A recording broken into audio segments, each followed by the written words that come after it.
রাজধানীর ধানমন্ডির জিগাতলা ইবনে সিনা হসপিটালের সামনে প্রাইভেট কার পার্কিং করায় চাঁদা নেওয়ার অভিযোগে আশরাফুল ইসলাম নামের এক যুবককে গ্রেপ্তার করেছে পুলিশ।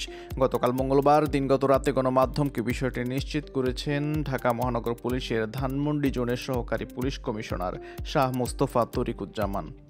সহকারী পুলিশ কমিশনার শাহ মোস্তফা তরিকুজ্জামান বলেন, অভিযোগ পেয়ে আশরাফুলকে গ্রেপ্তার করা হয়। তার বিরুদ্ধে আইনানুগ ব্যবস্থা নেওয়া হবে।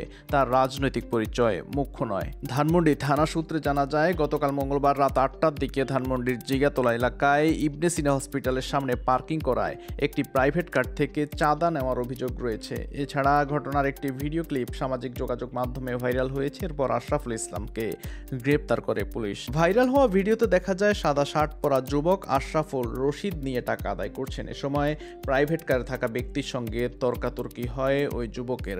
প্রাইভেট কারে বসা ওই ব্যক্তি টাকা আদায় করায় আশরাফুলের বিরুদ্ধে মাস্তানি করার অভিযোগ তোলেন।